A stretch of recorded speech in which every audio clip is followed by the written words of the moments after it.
Mesdames et messieurs, bonjour à tous et merci d'être aussi nombreux pour cette session qui suit un peu le cours de cette journée qui a débuté avec le forum de la titrisation ce matin, organisé par Deloitte, Asafo et la BOAD, AFC. Et je suis très heureuse de vous retrouver cet après-midi pour discuter de ce sujet très important. On va parler de structure de défaisance et de titrisation de créances douteuses. Et on va essayer de répondre aujourd'hui, cet après-midi, à cette question. Est-ce que ces structures pourraient constituer une bouée de secours pour les banques africaines?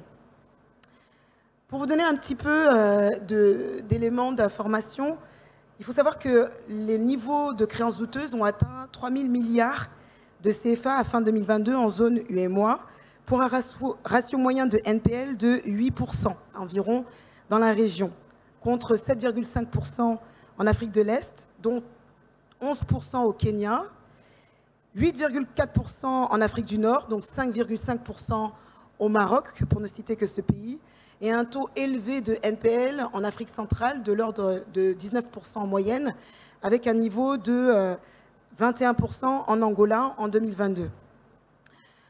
Si une meilleure gestion du crédit a permis de réduire ce niveau de créances douteuses depuis 2017, les bad banks et tout ce qui est opération de titrisation se sont toutes deux révélées notamment très bénéfiques pour le secteur bancaire italien que j'ai suivi pendant plusieurs années quand j'étais analyste, et même pour le secteur bancaire espagnol, puisqu'il y a eu la création de la Sareb, si vous vous souvenez bien. Et donc ça a permis, en tout cas, en termes d'infrastructures et d'instruments clés, de réduire les stocks de NPL dans les bilans des banques en alignant à la fois les intérêts des banques, des investisseurs, que ce soit des investisseurs institutionnels ou des banquiers, et des pouvoirs publics aussi. Alors, on a eu quand même une tentative au Nigeria avec la structure AMCON, que vous connaissez certainement, et malgré tout, ces dispositifs restent très limités en Afrique, vous le savez tous et tous, notamment en raison d'une réglementation, et on va aborder la question réglementaire avec M. Ripert Boussouké aujourd'hui, une réglementation qui est assez restrictive, du manque d'appétit des investisseurs pour ce type de titres, et des craintes aussi qui sont associées à ce type d'opérations, qui sont dans la tête de certaines personnes à l'origine de la crise financière de 2008. On a quand même le Maroc qui devrait créer le premier marché secondaire de créances douteuses en Afrique. Et par rapport à ça, la question que j'ai envie de poser, c'est aujourd'hui, c'est comment les banques peuvent capitaliser sur ces outils de réduction de risque. Et je suis très contente d'avoir à mes côtés aujourd'hui un panel d'intervenants qui est spécialiste du sujet. Mais avant tout, et je vais rendre hommage à une personne qui va nous manquer aujourd'hui parce qu'elle a une urgence, elle a dû nous quitter hier. Il s'agit de Madame Ouns Lemsefer. Mais on a réalisé hier une vidéo, puisque c'était notre expert dédié sur ce panel-là, où elle nous explique, elle nous donne un peu un aperçu de comment fonctionne la titrisation, en tout cas pour les créances, et un aperçu en fait de la situation. Donc je vais demander s'il vous plaît à la régie de lancer la présentation d'experts qui a été réalisée par Ouns Lemsefer et les commentaires associés à cette présentation. Merci beaucoup.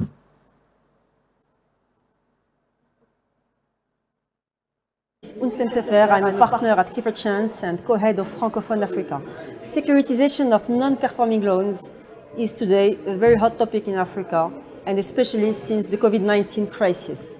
If we go quickly to the first slide, it shows what is a typical securitization of NPLs that we typically see on international markets, where you have basically a borrower that has raised a financing through a bank, the originator, which sells these loans to an SPV which raises financing on the capital markets to international or qualified investors, and with this financing raised on capital market, the SPV purchases these non-performing loans. Let's go to the next slide to go into more detail on this, how this structure can be replicated in Africa, and especially if we look, for instance, in the UEMOA region or in Morocco, how this structure... Ou au Maroc, quelle serait l'apparence de cette structure?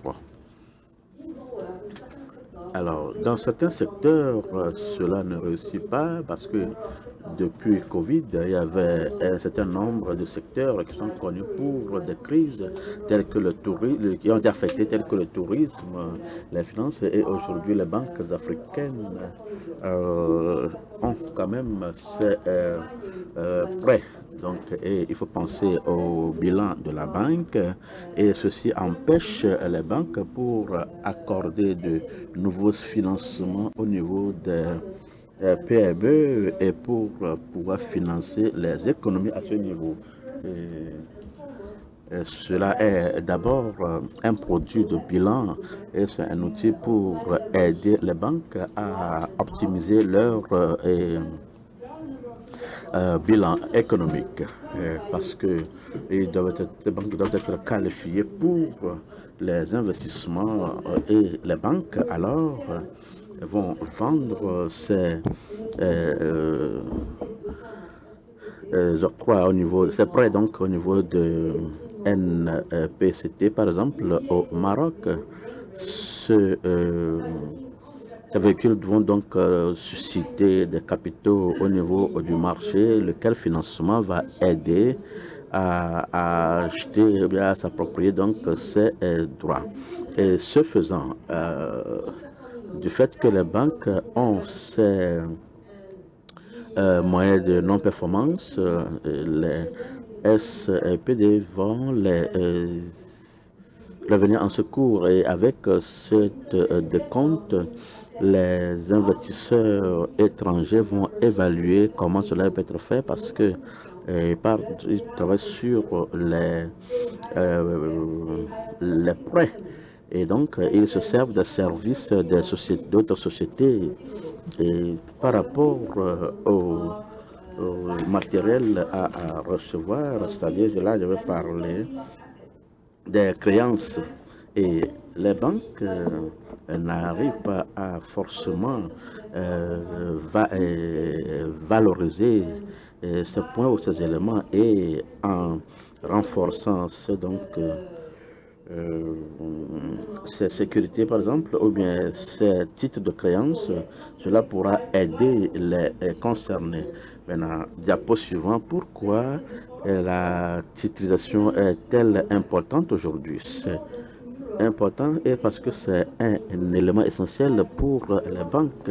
En Europe, cela est utilisé pour permettre aux banques de pouvoir améliorer leur bilan parce que cela aide les banques à aller au niveau de NPL et à utiliser leurs capitaux pour financer l'économie. Dans ce contexte et en réduisant les stocks de NPL au niveau de la banque, ces outils sont cet outil est très efficace parce que cela va améliorer la teneur de l'économie. Et à ce niveau, ceci permet d'atténuer les risques par rapport à ce que nous avons vu en matière de finances. Et aussi, cela attire beaucoup d'investisseurs. Et il y a des investisseurs qui ont de l'appétit pour ce cas. Et à ce niveau, ils ont de l'appétit pour louer les services des prestataires de services et pour pouvoir faire des profits de ces actifs. Cela n'existe pas forcément en Afrique et ce ne sont pas forcément les investisseurs là qui sont présents en Afrique pour l'industrie financière en Afrique. Donc cela concerne plus les NPL et lorsqu'il s'agit des ventes par exemple et vous voyez le benchmark international, cela peut aller varier entre 60 et 80% pour la valeur nominale de leur portefeuille de prêts. Et les États africains sont profondément endettés et il y a des dettes qui sont consenties et qui ont consenti qui ont donné octroyé des prêts à ses clients et aussi pour attirer de nouveaux investisseurs. Le dernier élément que je juge un peu important, c'est ce qui concerne le domaine juridique.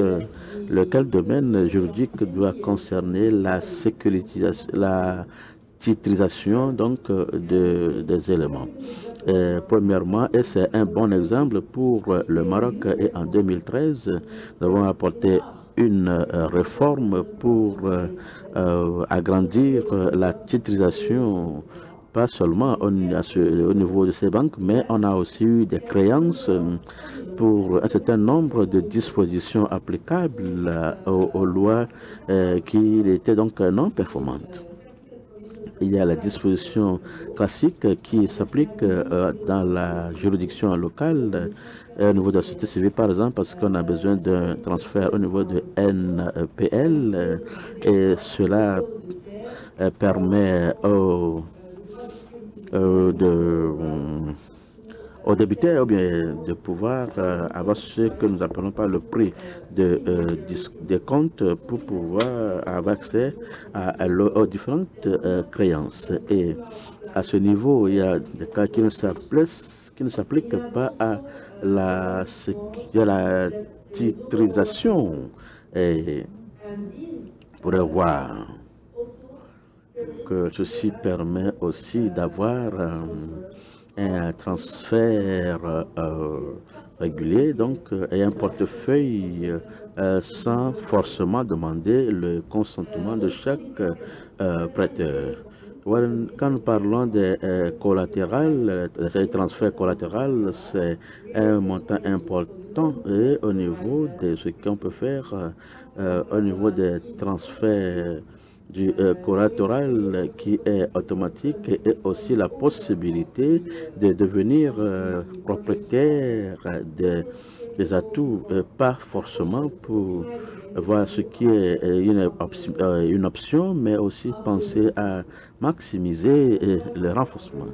Et il y a l'autre aspect qui touche les taxes et les échanges, ceci pour permettre au secteur du véhicule de la titrisation de pouvoir être efficace au niveau continental et au niveau régional. Au Maroc, aujourd'hui, nous avons quelque chose de similaire au sein de la région et qui doit être déployé. Et à ce niveau, je crois fermement que les régulateurs du marché des capitaux ont un rôle important à jouer pour motiver sur ce produit, encourager les banques pour accéder à cela, pour avoir des transactions sécurisées, parce que les régulateurs disposent des informations et la loi prévoit une sécurité et garantie, c'est-à-dire pour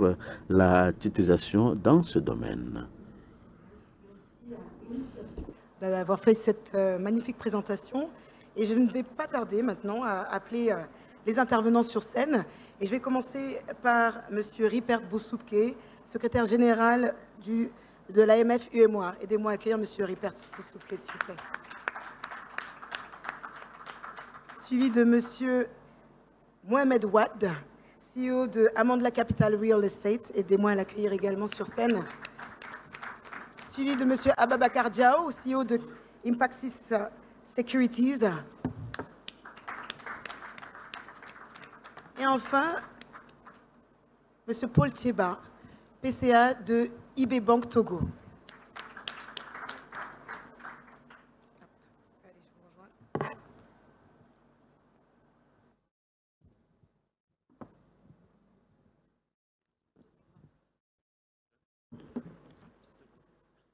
Allô?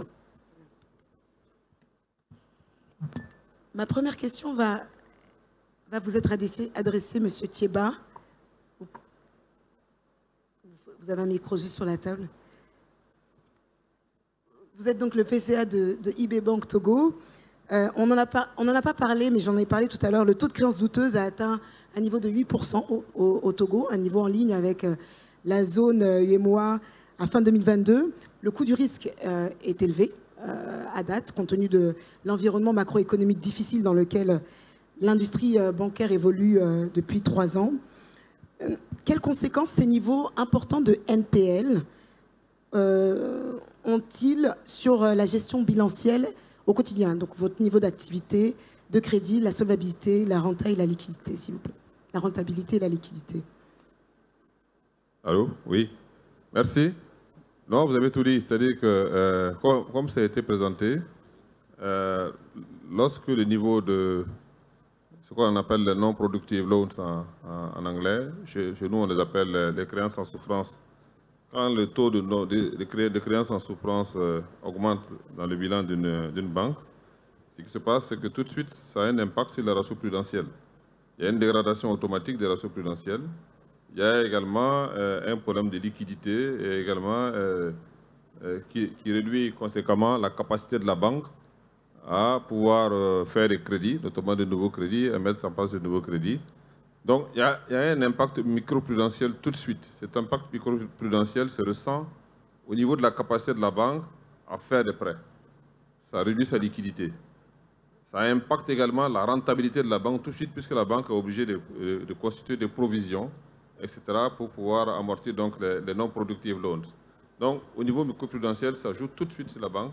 Mais les non-productive loans aussi ont un impact immédiat au niveau macroprudentiel, parce que si vous agrégez la situation de toutes les banques sur une place financière et dans l'union monétaire, vous voyez que si le montant cumulé des créances en souffrance atteint un certain niveau, ça peut en tout cas porter atteinte à la stabilité financière. Dans la zone UEMOA, vous l'avez dit, nous avons un taux de créances en souffrance, donc de non-productive loans qui tourne autour de... On est à 8,4% actuellement pour 2022 contre 10,6% en 2021. Ça va crescendo en descendant, mais ça reste un sujet de préoccupation, même si ce n'est pas encore alarmant. On n'est pas dans la situation des années 1980, là où le système bancaire africain avait complètement, en tout cas dans la zone UEMOA, avait été totalement donc, en difficulté, compte tenu des créances douteuses qu'elle portait sur le secteur public. Et à l'époque, si je me souviens, je venais d'arriver à l'époque de l'étranger, et la BCEAO, la Banque centrale des États de l'Afrique de l'Ouest, a été obligée de réaliser la première opération de titrisation de l'UEMOA. La Banque centrale, qu'est-ce qu'elle a fait? Elle a acheté les créances détenues par les banques publiques, par les banques de l'UEMOA, et ces créances-là détenues sur les entreprises du secteur public. Sinon, les banques étaient quasiment en faillite. Donc, qu'est-ce que la BCEAO a fait? La BCEAO a racheté ces créances contre du cash qu'elle avait donné donc, aux banques en question, ce qui a permis de renflouer les banques. Mais comme la Banque centrale ne pouvait pas conserver autant de titres dans son portefeuille, qu'est-ce que la banque a fait? On les a titrisés. J'ai eu la chance à l'époque de faire partie de la première équipe qui a fait cette titrisation. Il y avait à l'époque des illustres collègues à l'époque, en tout cas c'était la BCEAO dans les années 1993, on a fait cette opération.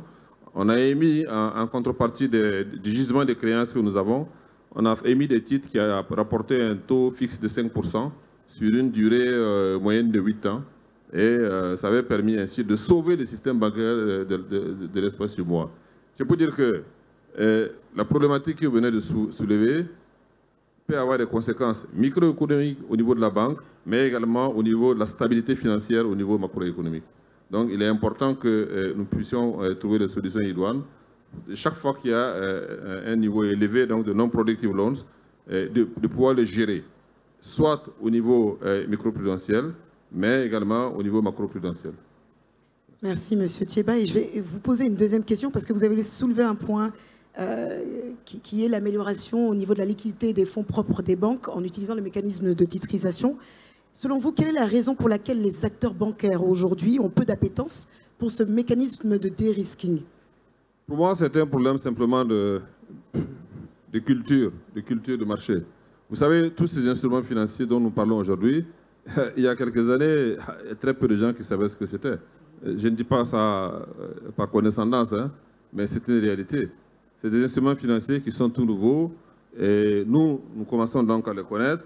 Et alors, donc, je pense qu'il y a tout un travail donc, pédagogique qui doit être fait par tout le monde. les acteurs du marché, ils sont là, les acteurs, toutes les SGI, les banques, les établissements financiers, mais également les régulateurs, l'autorité des marchés financiers, les responsables de la bourse. Tout le monde doit jouer sa partition. C'est comme cela que les techniques financières nouvelles, comme la titrisation, notamment la possibilité pour les banques d'utiliser la technique de la titrisation pour alléger leur bilan, pour également améliorer leur rentabilité et leurs fonds propres, que ce soit utilisé, que cette technique soit utilisée comme un instrument dynamique de gestion du bilan. Et que les États, la Banque centrale et les régulateurs également l'utilisent également comme un instrument dynamique de gestion également de la situation macro-prudentielle dans l'Union. Mais je pense que c'est un problème d'éducation, de culture, d'habitude et de connaissance donc, des instruments techniques, des instruments financiers. Merci. Je vous remercie, M. Paul Thiéba, et je vais rebondir sur ce que vous dites. Donc, c'est une problématique peut-être de vulgarisation de ce mécanisme. Mais est-ce que, et je vais vous poser la question, M. Ababacar Diao, est-ce qu'il n'y a pas une question du côté des banques d'avoir une préférence de préserver les fonds propres en ne titrisant pas les NPL pour ne pas avoir à faire une évaluation, par exemple, de la juste valeur, et qu'avec ça, comme ça, il n'y a pas de conséquences sur les fonds propres, on se dit, tant pis, on ira, pour la liquidité, on ira voir la Banque centrale. Quelle est votre opinion par rapport à ça? Bonjour et merci Rama. Il ne faut pas me mettre en des problèmes avec mes amis banquiers. Mais je pense que la question de tout instrument financier, il faut d'abord voir qu'est-ce que l'instrument apporte et la nécessité de l'avoir.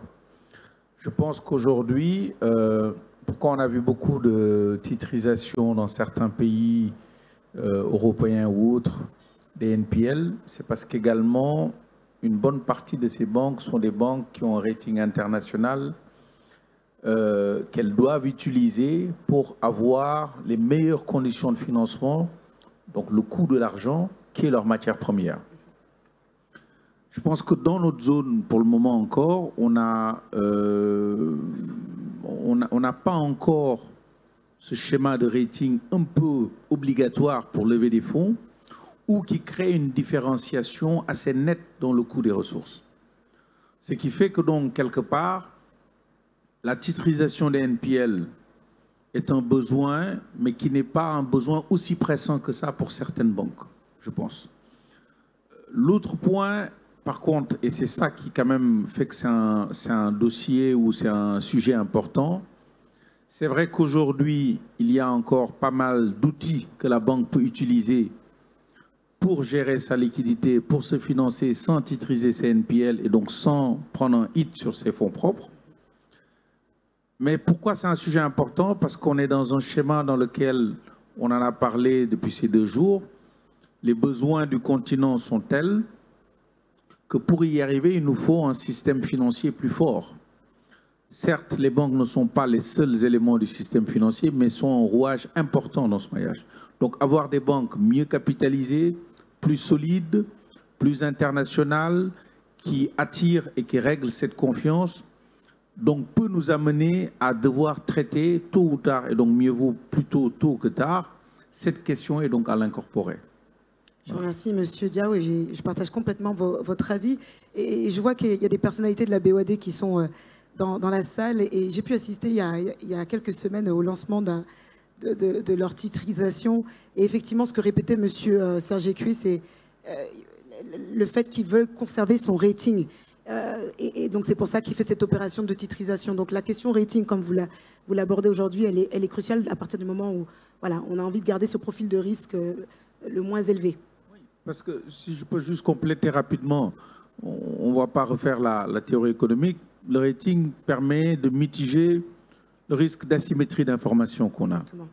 Donc, dans un monde plus global où on va avoir des banques qui, certes, vont lever des fonds dans la zone, mais peut-être même dans les autres zones de l'Afrique, que ce soit en Afrique de l'Est, ainsi de suite, on a parlé de l'interconnexion des bourses, qui devrait permettre peut-être à une banque, peut-être logée en zone UEMOA, de lancer une opération sur toute l'Afrique. Toutes ces choses pour qu'elle puisse être facilitée, il y a besoin de mitiger tous ces schémas d'asymétrie d'information et qu'il y ait un incentive à être plus sain dans son portefeuille et dans sa gestion, mais également que ça puisse rapporter quelque chose. D'où donc ce besoin de mieux gérer son portefeuille, donc de mieux gérer ses NPL, d'avoir ainsi de suite un portefeuille plus sain. Exactement. Voilà. Oui, prenez la parole, Monsieur Thiéba. Je pense que vous voulez rebondir sur ce sujet. Je vais rebondir sur ce que mon frère Diao vient de dire. Vous savez, moi j'ai eu la chance de participer en 1988 à la première émission de fonds communs de créances sur le marché français. Mais je me souviens que les discussions qu'on avait avec Moody's, avec Standard & Poor's, ces discussions nous ont permis d'upgrader nos procédures. Quand ils sont venus, nous avons passé des mois et des mois à discuter avec les équipes de Moody's, à discuter avec les équipes de Standard & Poor's. Ils ont regardé nos procédures une à une. Ils ont disséqué la structuration et le montage. Ils nous ont dit, ah, si vous maintenez cette option, vous ne pourrez pas avoir le triple A que vous visez. Vous aurez au maximum le double A, etc., etc. Donc, on était obligé à chaque fois d'améliorer nos procédures, d'améliorer donc les mécanismes de garantie qu'on avait prévus pour pouvoir atteindre le grade que nous souhaitions avoir pour nos titres. Et c'est comme ça que nous sommes sortis avec un triple A pour aussi bien du côté de Standard & Poor's que du côté de Moody's. C'est pour dire que, pour le compléter, qu'il ne faut pas que les gens aient peur, il ne faut pas que les banquiers de l'UMOA aient peur, les banquiers africains aient peur. Au contraire, le dialogue avec les agences de notation, c'est un dialogue qui doit nous permettre d'améliorer nos façons de travailler, d'améliorer nos procédures, etc. Et d'améliorer, donc, de mettre vraiment, et de pouvoir ainsi, voilà, pouvoir avoir de meilleurs, en tout cas de meilleurs résultats et des procédures qui rassurent tout le monde sur le marché. Effectivement, on parlait de rassurer, confiance. Je pense que c'est le maître mot. Hein. La perception de l'extérieur, en tout cas des investisseurs même extérieurs, elle est très importante. Et pour finir sur ce point, je voudrais qu'on diffuse la technique, s'il vous plaît, l'avis de Ouns, qui je pense nous rejoint sur ce point-là également. Like I said before, the consequences. Comme je l'ai dit plus tôt, les NPL ont un impact négatif sur les banques parce que cela a un impact important sur les banques lorsqu'il s'agit des taux sismiques. Acheter de ces NPL, lorsqu'il s'agit des banques, des créances en souffrance, par exemple, vous saisissez l'opportunité de vendre ces créances en souffrance et de la part des investisseurs professionnels et donc penser au niveau des marchés, le capital des marchés, et ce n'est pas de ce type d'investisseurs. Plutôt, cela doit être pris au niveau des investisseurs professionnels et le continent africain. Nous sommes en voie d'innover et il y a plusieurs outils innovateurs et donc la titrisation constitue une nouvelle offre pour attirer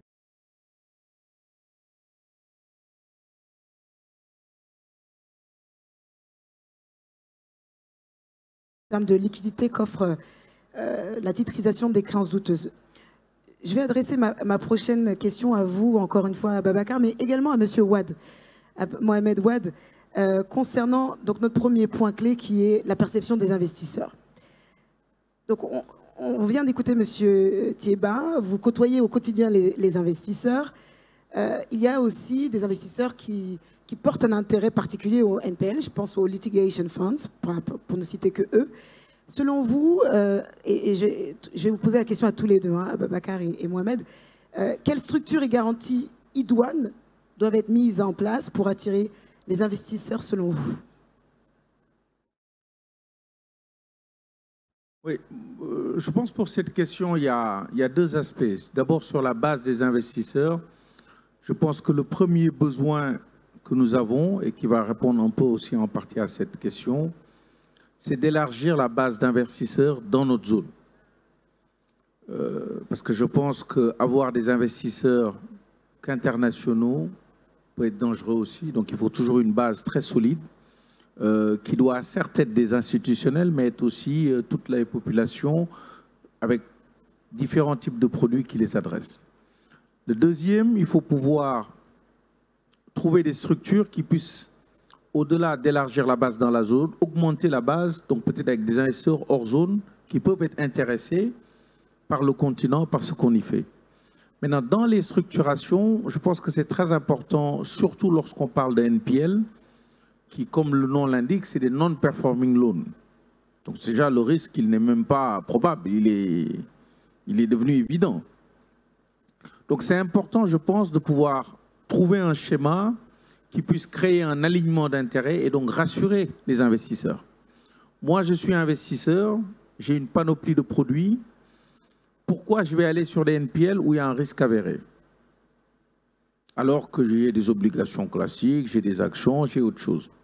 Donc je pense que le premier point à traiter et à régler doit être également, dans cet alignement, avoir un schéma de trenching qui, pour moi, épouse les deux résultats. Un, il élargit la base d'investisseurs parce que nous n'avons pas tous la même appétence avec le risque. Nous avons des acteurs qui cherchent un risque très faible, d'autres qui sont un peu plus mitigés, d'autres qui vont suivre des analyses, d'autres qui sont riscophiles. Donc, ce trenching permet, pour le même produit, d'élargir. Deuxièmement aussi, il doit permettre un alignement d'intérêts parce que lorsqu'on a des structures avec des NPL, c'est important que les cédants, qu'ils aient, entre guillemets, skin in the game, et puis donc qu'il y ait quelque part un schéma où il ne peut pas y avoir un intérêt à moi, cédant, de faire un choix dans mon portefeuille pour vous donner, vous, investisseurs, que les plus mauvais risques, ce qui peut être bien d'un coup, mais tue un marché. Le deuxième aspect, c'est également dans la gestion même de cette structuration de l'aléa moral. Si moi, je suis sûr, en tant qu'acteur ayant contracté un prêt qui est cédé, que ce prêt est cédé, qu'il n'y a pas de risque, ça peut m'inciter à ne pas rembourser. Donc, d'où la nature de l'analyse de ces risques, d'où certains ratios que l'on voit dans d'autres juridictions, qui est d'avoir le ratio LTV, loan to value, le plus faible possible, ce qui m'incite parce que forcément, et de ne pas forcément soit avoir le consentement ou que la banque joue toujours son rôle central dans ce recouvrement. Il y a également l'aspect dans cette structuration qui est très importante, d'avoir un schéma où l'entité, ce qu'on a moins, et ça peut-être vient dans les schémas de servicing, ces agences de servicing, qu'on n'a pas forcément des cas, ou en tout cas des entités dans notre zone. Mohamed me complétera ou corrigera.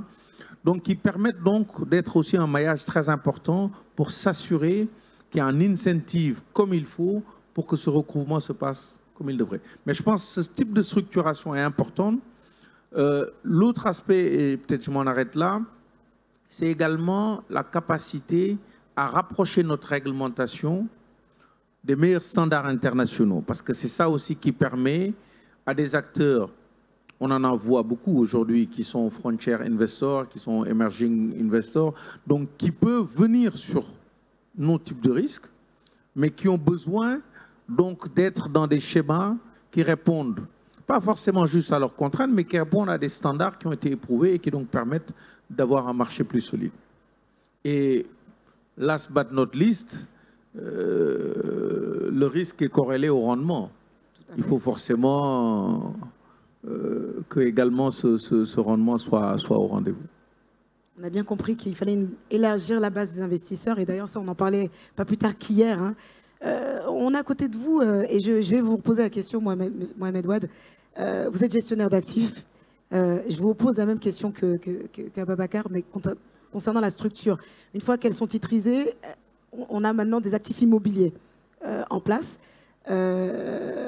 qu'il va falloir gérer et sur lesquels on pourrait créer une structure de défaisance. J'aimerais que vous me donniez votre avis par rapport à la structure et ce qui vous empêche aujourd'hui, ou ce qui vous empêche, votre vision, de titriser en tout cas ces actifs-là. Merci Rama. Alors nous, on est Gestionnaire d'actifs immobiliers. Donc, on s'occupe vraiment des actifs immobiliers non cotés. Il n'y a pas d'actifs immobiliers cotés chez nous. Pour les institutionnels, compagnies d'assurance, caisses de retraite, mais également pour les banques. Et pour les banques, ce qu'on va gérer, ce sont les IHE, les immobilisations hors exploitation. C'est-à-dire qu'il y a des NPLs. Les banques vont travailler à travers le système judiciaire pour obtenir des adjudications de manière à ce que l'hypothèque qu'elles ont inscrite sur un bien dans le cadre d'un prêt leur soit transférée. Donc c'est la justice qui le fait. Ou alors aller négocier un accord, ce qu'on appelle une dation, pour que l'emprunteur accepte, en contrepartie de l'effacement de sa dette, de transférer le bien de son plein gré à la banque.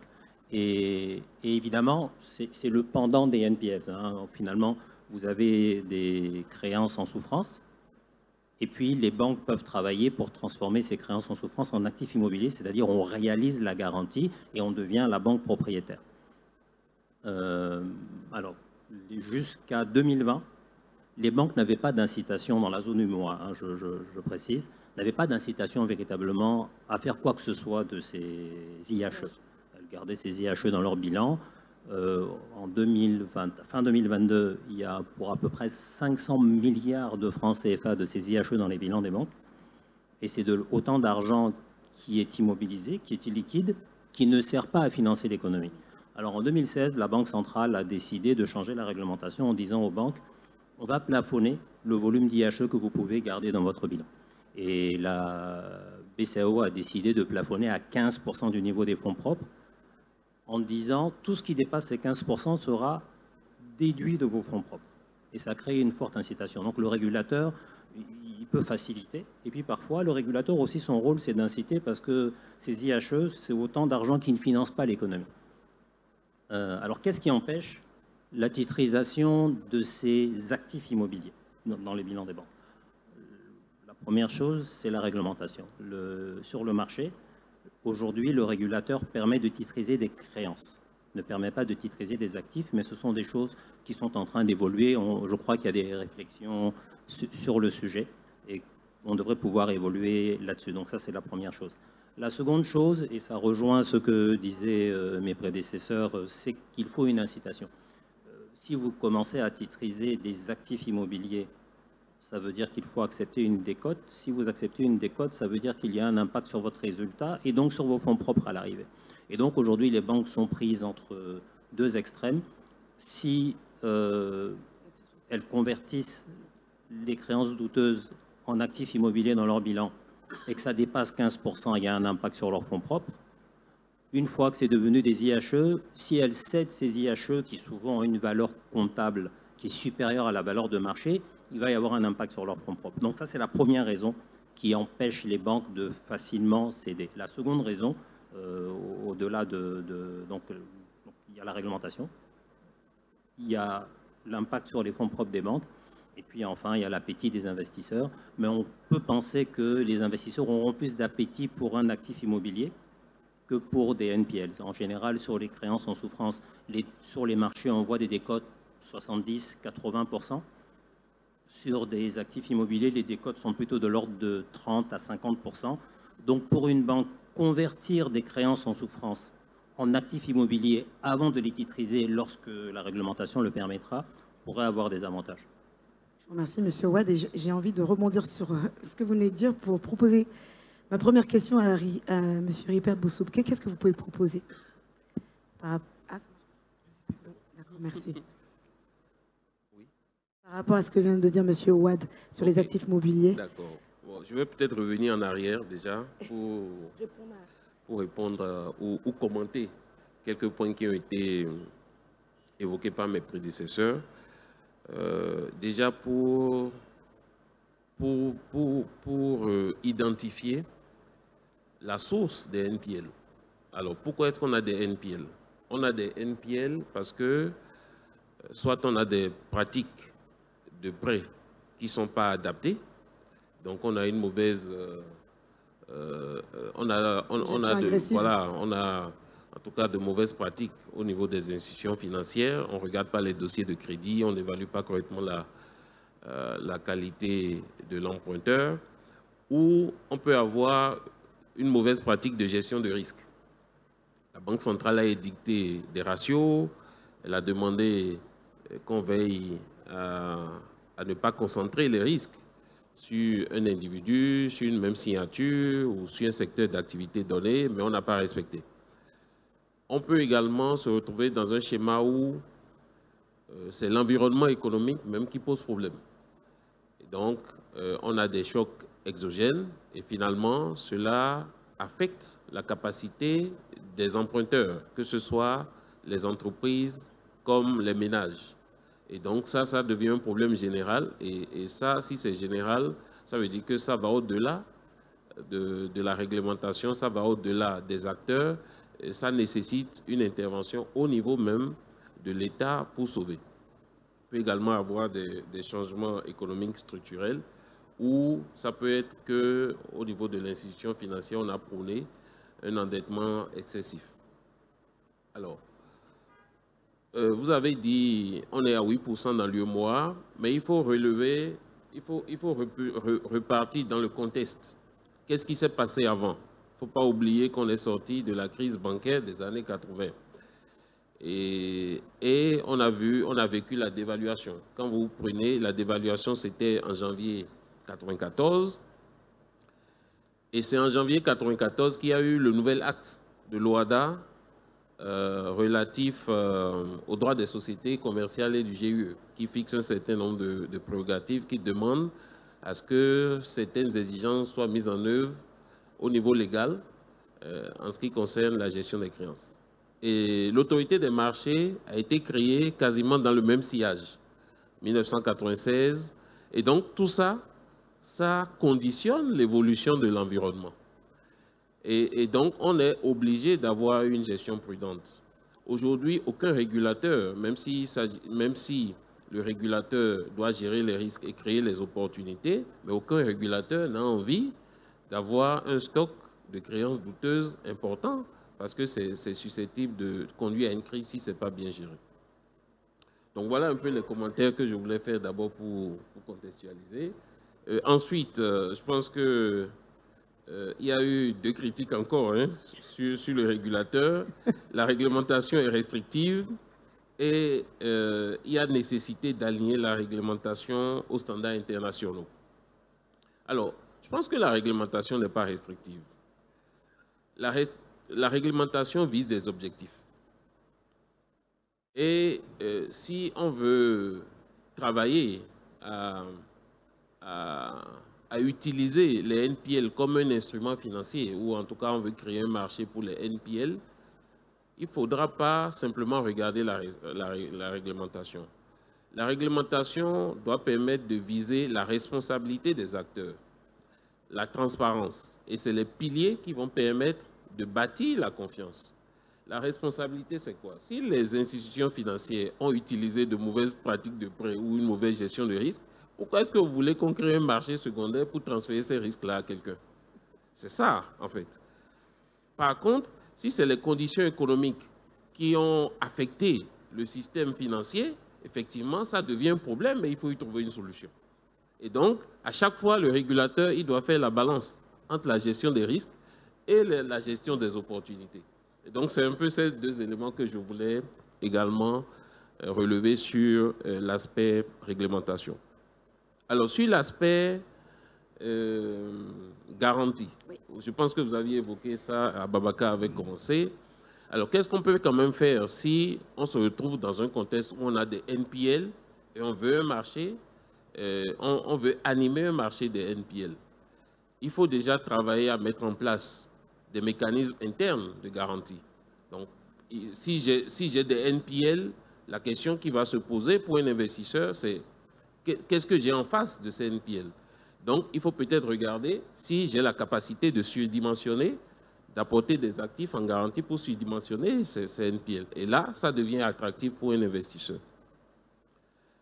Si je n'ai pas, ou si en dehors de ces mécanismes internes, on veut regarder à l'externe, là, il faut regarder l'environnement.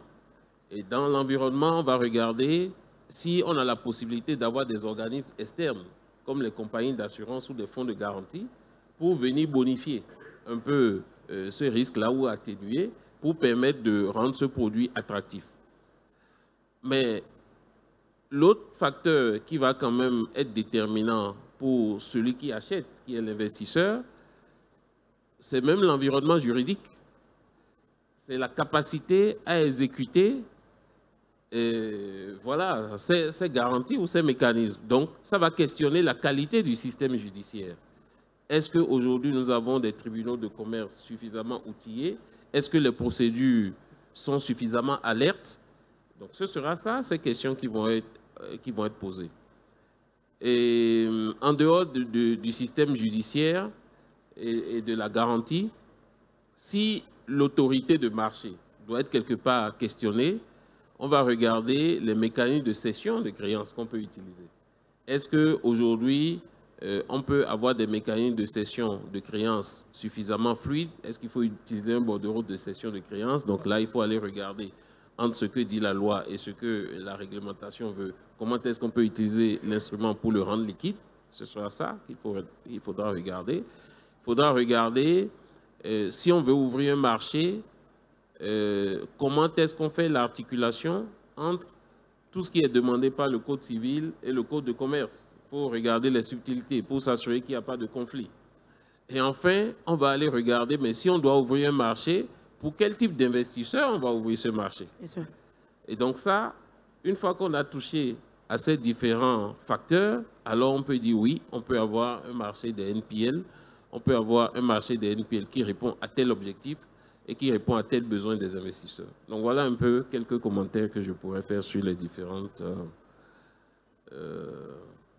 en tout cas, propositions, ou en tout cas les différents échanges qui ont été faits par mes prédécesseurs. Je voulais rebondir sur l'aspect judiciaire que vous venez de soulever. Et ça a été l'un des plus gros problèmes des NPL italiennes, qui constituaient plus de la moitié des NPL en Europe. C'est la problématique judiciaire, c'est qu'elle restait longtemps en bilan à cause de ces problématiques-là. Et je pense que c'est un des ajustements, bon après on parle de droit, à faire, je pense. Je vais poser la question pour mes chers collègues ici présents. Je vais la poser à leur place. Quels ajustements réglementaires, Monsieur Boussobké? Avant qu'il ne réponde, puisque là c'est des propositions qu'ils vont me faire, je vais écouter. Mais avant qu'il ne réponde justement, j'avais oublié un point pour l'efficacité du dispositif de cession. Oui. Je pense que là aussi, il ne faut pas oublier la question fiscale. Parce que si on doit transférer des actifs, à quel coût on transfère les actifs et si on veut rendre attractif, ça c'est un point que j'avais oublié qui est également un point de vigilance. Alors je vais la poser pour vous à nouveau. Quels ajustements réglementaires, Monsieur Boussobké, pour soulager les banques, pour ne pas mouiller mes collaborateurs et que vous vous fâchiez avec eux? Pourquoi vous dites mouiller? Le régulateur quand même nous soutient. Il faut pas parler comme ça. Non, je pense qu'il y a un des points qui avait été énoncé, et je pense que ce serait important d'aller, c'est peut-être, moi je dirais globalement, on l'a dit ce matin lors du premier panel, la titrisation est un canal additionnel qu'on rajoute à ce qui est existant. Donc c'est très important de voir comment ça peut être utile. Si dans le cas présent, au-delà de la titrisation des NPL, je pense qu'on a évoqué une capacité de titrisation d'actifs, ça peut changer les choses. Et je pense que c'est ces éléments peut-être qu'il faudrait voir comment est-ce que c'est possible, mais comment est-ce que c'est encadré.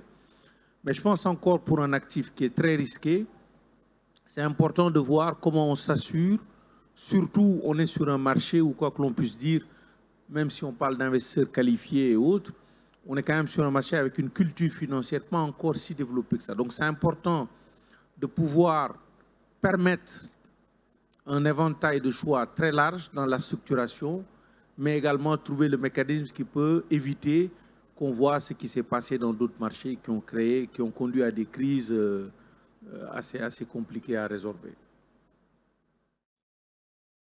Je laisse répondre dessus, M. Ouad.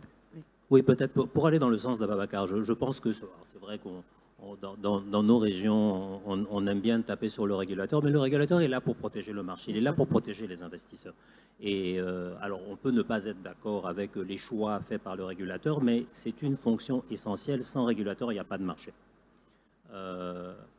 Maintenant, une fois qu'on a dit ça, c'est important qu'il y ait un dialogue, et je pense qu'AFI, c'est un excellent forum pour avoir ce dialogue entre le marché et les régulateurs. Entre régulateurs, là, aujourd'hui, on est en train de discuter de banques. Le régulateur des banques, c'est la Banque centrale et la Commission bancaire. Et certaines décisions qui sont prises au niveau de la Banque centrale ont des conséquences pour les banques. Et ces conséquences pour les banques, est-ce que quand on met la pression sur les banques pour pouvoir disposer de leurs IHE, hein, nous, c'est cette partie immobilière qu'on connaît un peu mieux et qu'on regarde de près, on met en place une réglementation pour dire les banques ne peuvent pas garder ces IHE, elles doivent les céder. Qu'est-ce qu'on peut faire en amont pour qu'il y ait une discussion entre le régulateur du marché et le régulateur des banques pour pouvoir dire si on impose aux banques de céder ces IHE, comment on peut avoir un dialogue avec le régulateur du marché pour qu'on puisse avoir les instruments sur le marché pour accompagner. Et c'est vrai que les NPL, c'est risqué. Les IHE, c'est devenu de l'immobilier. C'est un actif immobilier comme un autre. C'est beaucoup moins risqué. Hein, donc, on dit titriser les NPL. Commençons par titriser peut-être des actifs immobiliers qui sont moins risqués. Et puis, quand la culture financière évoluera, que les investisseurs verront qu'on peut aller chercher dans le bilan des banques des actifs et gagner de l'argent, parce que quand on investit, c'est aussi pour ça. À ce moment-là, on pourra peut-être progressivement aller vers des choses de plus en plus risquées et ne pas vouloir aller plus vite que la musique. Ça pourrait se retourner contre le marché et les investisseurs. Je vais rebondir sur ce que vous venez de dire, Mohamed Mouad, parce que j'ai eu cette discussion avec M. Thiéba sur justement la titrisation de l'immobilier pour financer l'économie réelle. Est-ce qu'on peut reparler de ce point-là? Parce que vous disiez que c'était une alternative en matière de liquidité. Merci.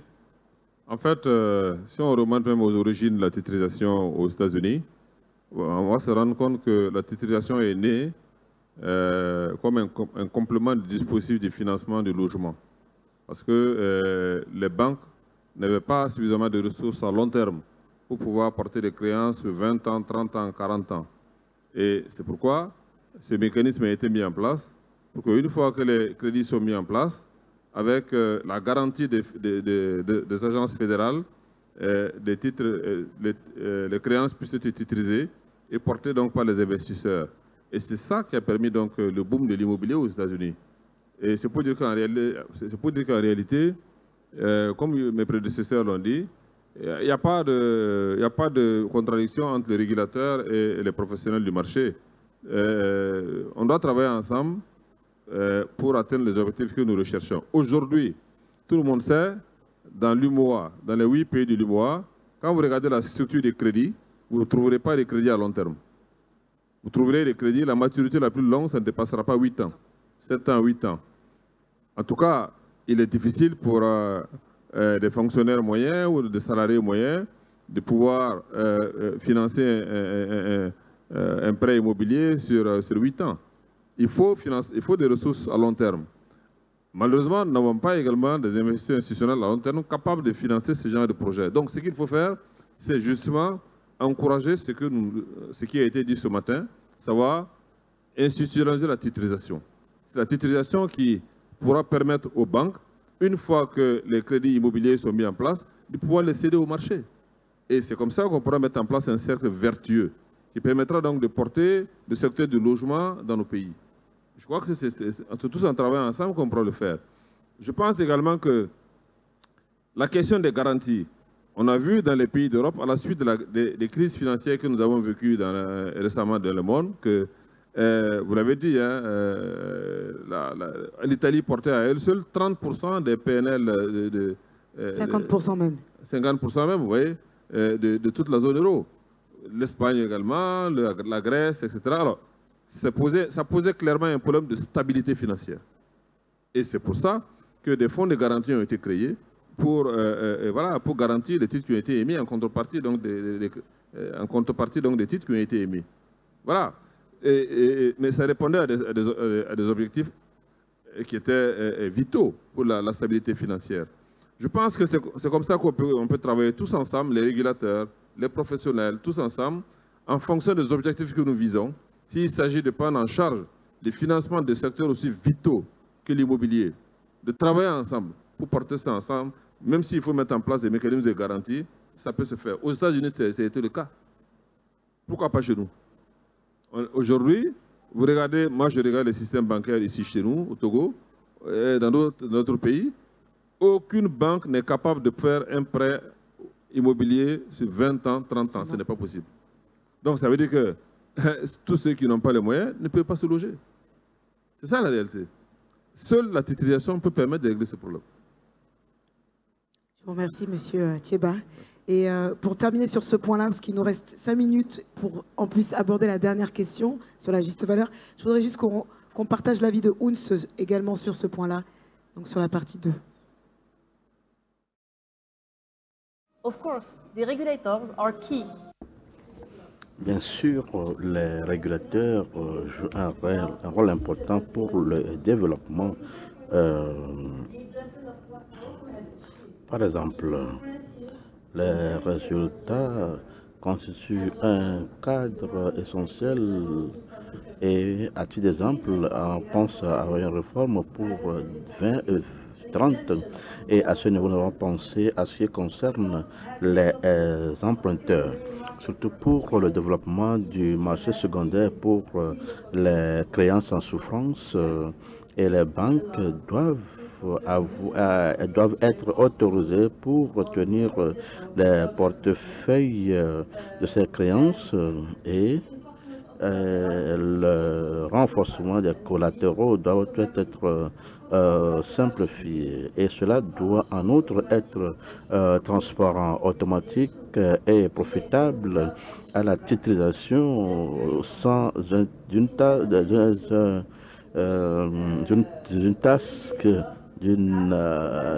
d'un tarif additionnel. Il faut penser à retenir à une rétention minimum de 5 ou 6% pour voir ce qu'on peut développer. Ce n'est pas le cas au Maroc. Et donc, c'est juste ce qui peut être exploité et cela pourra aussi aider la banque à aller ou bien maintenir un niveau minimum de entre 5 et 10% pour penser au bilan leur permettant de financer de nouveaux projets pour les emprunteurs et ne pas rester comme une contrainte pour les exigences de ce bilan. Merci. Pour ce point-là, donc je pense qu'on est tous alignés sur le fait que le régulateur est nécessaire et qu'on doit tous s'aligner, banquiers et régulateurs, par rapport à ce sujet. Je vais terminer avec ce dernier point et je vous demanderai à tous de répondre peut-être j'espère que c'est possible, parce qu'on va aborder la question fiscale et comptable. Quelle juste valeur pour les NPL en l'absence de données historiques? On va terminer sur ce point-là. Quel est votre point de vue, je vais commencer par vous, Monsieur Ripert Bousoubké, et je demanderai à chacun de me donner son avis pour clôturer ce sujet. Quelle juste valeur pour les NPL en l'absence de données historiques? Alors, en l'absence de données historiques, il faut regarder la lecture du marché. Maintenant, il faut probablement construire. Et je vais revenir très rapidement sur quelque chose d'intéressant que Ouns a dit. Je pense qu'il peut être intéressant pour accompagner le mécanisme de transparence, effectivement, de mettre en place un registre des prêts, un dispositif d'enregistrement des prêts qui peut être vulgarisé, tout le monde peut aller consulter. Donc ça peut être déjà l'élément déclencheur pour créer un marché. Alors, donc, juste valeur, donc c'est la valeur de marché, c'est la valeur que les investisseurs souhaitent. Voilà, c'est le prix que les investisseurs souhaitent attribuer aux actifs qui font partie des NPL. Et donc ça, je pense qu'il faut travailler déjà avec les évaluateurs immobiliers, si on est sur des actifs immobiliers. Donc ça veut dire qu'il faut agréer des acteurs, il faut s'assurer si c'est des actifs immobiliers qu'on a un zonage dans les différents pays, dans les différentes régions, qu'on a le prix au mètre carré, qu'on a les éléments sur la valeur de construction, l'historique, bon, un certain nombre de paramètres qui doivent permettre quand même aux investisseurs d'approximer la valeur. Ensuite, on va probablement regarder sur les transactions comparables. Donc ça, je pense que si on a cette combinaison déjà de ces deux mécanismes, ça peut commencer à donner les indices pour mettre en place un marché. J'ai une question, juste pour rebondir sur ce que vous voulez dire.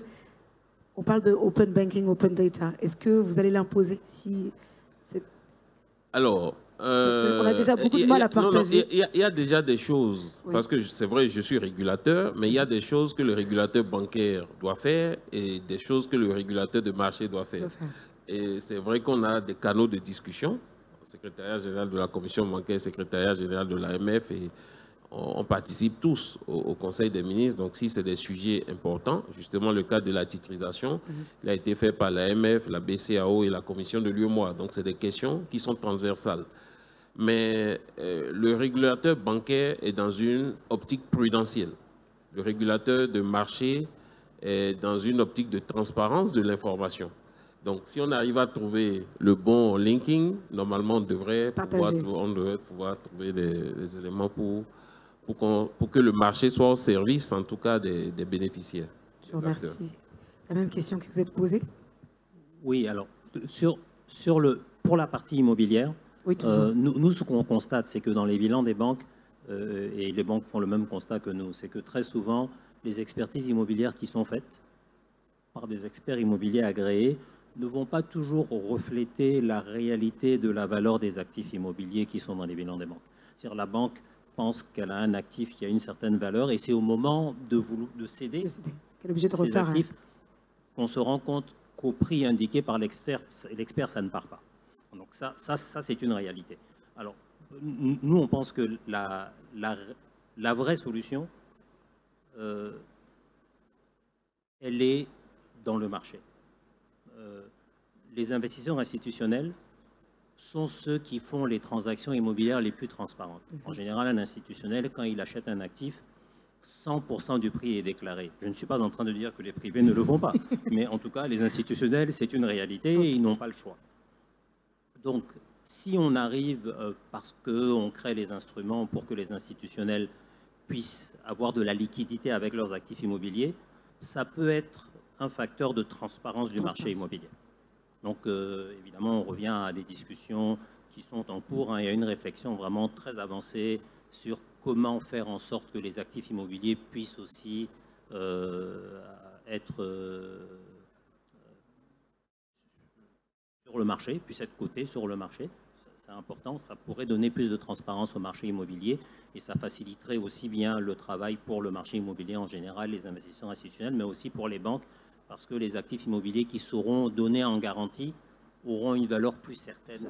Et donc, après, on peut en faire plus de choses parce que la transparence est essentielle. En 2 minutes aussi, Babacar. Je vais essayer d'être rapide. Je suis d'accord avec tout ce que mes prédécesseurs ont dit. Mais je pense que sur la valeur des NPL, s'il n'y a pas de marché, il faut aller au-delà même des actifs immobiliers que sont dans les NPL. C'est de la valorisation globalement. Donc, c'est un travail d'évaluation de banquiers d'affaires et d'autres, donc qui peut être assez divers. Ce que je vais plus mettre en exergue plutôt, c'est des cas donc, qui peuvent permettre, avant d'arriver à une valeur de marché, comment valoriser cet actif, qu'il y ait des actifs immobiliers derrière ou pas. Souvent, un schéma qui est beaucoup utilisé, c'est les schémas également d'attestation d'équité ou de fairness opinion. C'est-à-dire, lorsque vous êtes sur un actif qui n'a pas encore de valeur de marché, le fait d'avoir dans un schéma, surtout s'il est ouvert au public, un schéma d'évaluation, mais avec un expert indépendant qui lui aussi, après, doit donner une attestation, permet donc d'amener déjà une valeur de base qui permet, en attendant d'avoir une valeur de marché tradée, d'avoir quelque chose. Donc, cette combinaison. L'autre aspect, ça vous le voyez beaucoup aussi, faut regarder par exemple tous les actifs non cotés, tous les acteurs qui sont dans des schémas de capitalisme de private equity. Donc, il n'y a pas, ces entités ne sont pas cotées. Et donc, ça amène ce schéma d'évaluation sur des actifs qui sont non cotés, mais sur un schéma d'attestation d'équité et également de valorisation indépendante. Donc je pense que pour un marché qui doit venir, plus globalement, NPL, qu'il y ait des actifs immobiliers ou pas, ça peut être déjà une piste, en attendant maintenant d'avoir des opérations, des transactions de marché qui viennent compléter et donc permettre d'arriver à la bonne valeur. Voilà. Merci Aboubacar. Et le dernier mot pour M. Thiéba, concernant la valeur, les aspects comptables et fiscaux. Je n'ai pas de point de vue supplémentaire à ajouter. Je partage les points de vue qui ont été exprimés sur cette question. Okay. Mais bon, c'est la dernière opportunité que j'ai pour dire quelque chose ou pas? Non, pas du tout vous. Ok, merci. Donc je n'ai rien à dire, à ajouter. Ok, je vous remercie. Je pense qu'on est arrivé au terme, effectivement l'écran s'est même éteint. Au terme de cette discussion, je pense qu'on pourrait en parler pendant des heures et qu'on ne pourrait pas résoudre toutes les problématiques pour augmenter le nombre de titrisations sur le marché. On a bien compris que ça pouvait, au niveau des banques, améliorer leur qualité, leur profil de risque, leur permettre de diversifier en tout cas leur liquidité. C'est un moyen de refinancement, toujours. On a besoin que cette confiance, en tout cas au niveau des investisseurs, elle soit là et que le régulateur marche main dans la main avec les banques, qui est ce partage de données. Donc, je pense qu'il faut démarrer hein, et en faire un peu plus, je pense, surtout dans le contexte dans lequel on est aujourd'hui, pour alléger et dérisquer les profils des banques dans cette situation, enfin dans ce contexte macroéconomique qui est difficile. Je pense qu'il faut prendre l'opportunité, ne pas avoir peur du mot titrisation et, comme vous l'avez dit, aider les acteurs, que ce soit investisseurs ou même les personnes hein, qui vont titriser ces prêts, à en faire, je pense, un peu plus, que ce soit pour la question du cash ou du rating. On en a parlé. Bon, je ne peux pas énumérer tout ce dont on a parlé. La question est très très large, mais j'espère qu'on aura de plus en plus de titrisation en 2024. Voilà. Bah, écoutez, merci à tous d'avoir participé à ce panel. Et je vous invite tous à nous rejoindre dans la salle plénière pour le prochain panel. Et ici même, je pense qu'il y a un prochain panel qui nous suit. Merci à tous. Merci à tous.